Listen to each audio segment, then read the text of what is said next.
Ya ini soal natrium azida.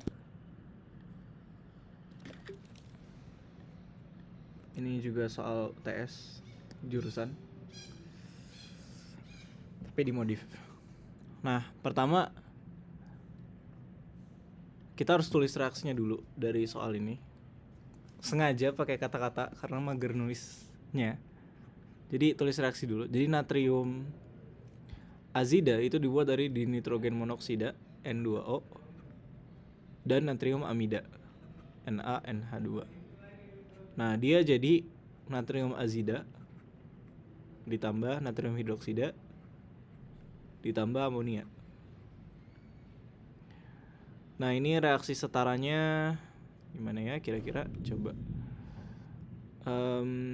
Ini kan 3 ya, berarti ini ada 3. Kalau gitu ini ada 6. Terus natriumnya berarti ada berapa ya?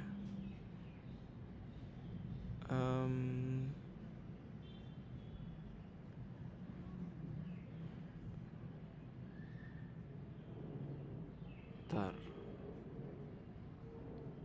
Oh enggak, sorry, ini kebanyakan.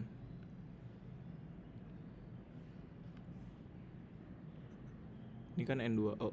Ini udah jadi, karena ini N3. Terus natriumnya kan ada 2, berarti ini ada 2. Terus udah ya, udah jadi. Jadi N2 ini kan 2 tambah 2, ya ininya NH3 ada 3 OH. Oke. Ini reaksi setaranya, terus kita punya entalpinya juga sekitar 55,8. Nah, pertanyaan pertama, entalpi pembentukan amonia. Kita bisa cari dulu. Jadi delta H reaksi itu sama dengan delta H0F amonia ditambah delta H0F NaOH tambah delta H0F azida dikurang delta H0F N2O dikurang delta H0F 2 kali delta H0F natrium amida.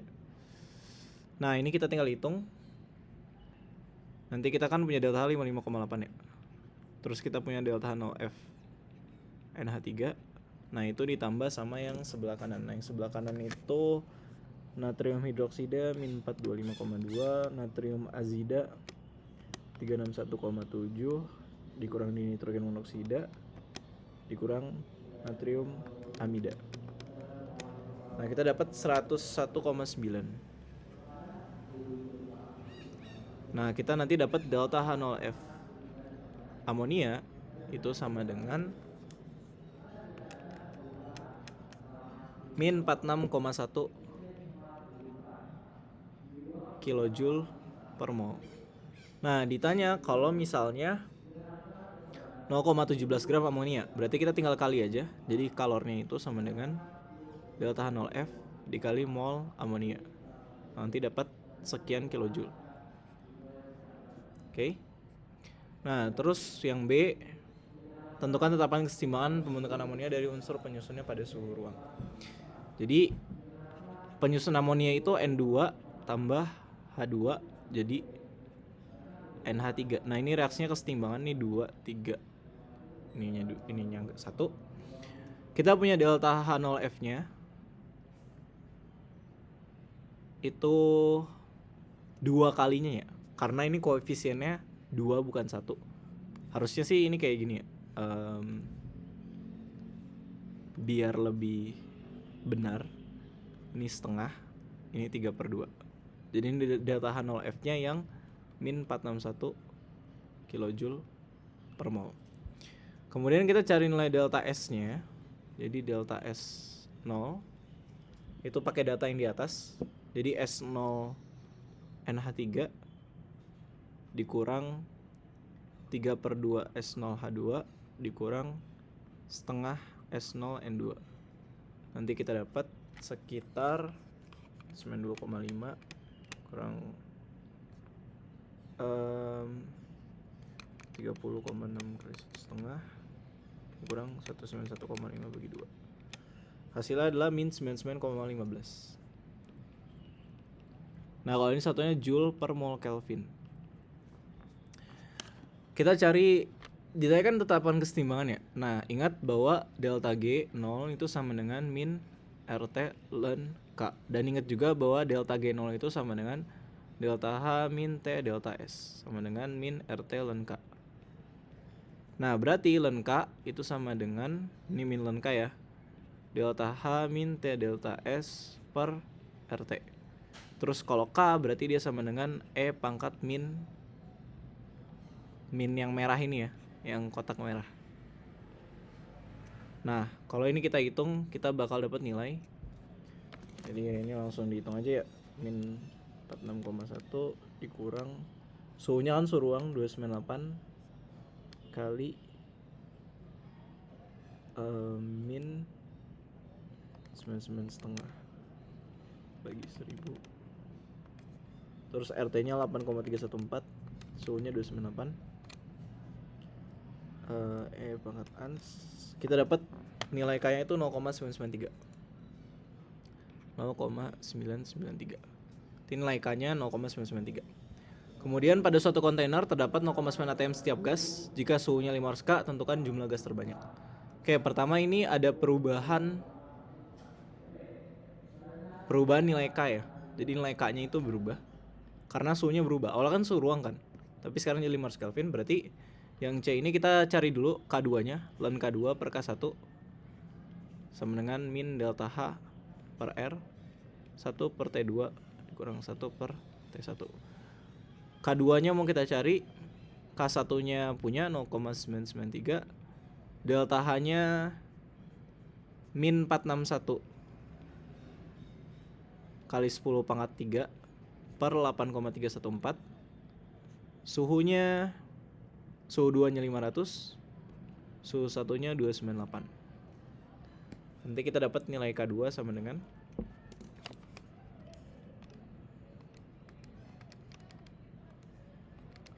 berapa ya, kita hitung dulu. 1 per 500 dikurang 1 per 298 ditambah ln 0,993. Oke, hasilnya adalah bentar, ini kayak ada yang ngaco. Kan entalpinya min 46,1 ya, ln K2 yang harusnya ditambah. Bentar.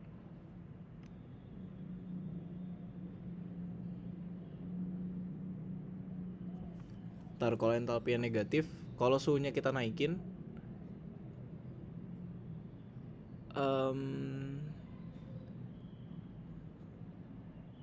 misal entalpinya negatif, kalau suhunya kita naikin, reaksi semakin ke kiri, nilai K makin kecil. Oke, ini soalnya ngaco ya, karena kita dapat nilai K negatif. Jadi kalau K nya negatif tuh berarti K nya mendekati 0. Artinya kalau suhunya kita naikin, reaksinya semakin gak jadi. Kalau dari sini, bentar. Jadi kan kalau ini kita kan reaksinya eksoterm ya. Terus suhunya kita naikin.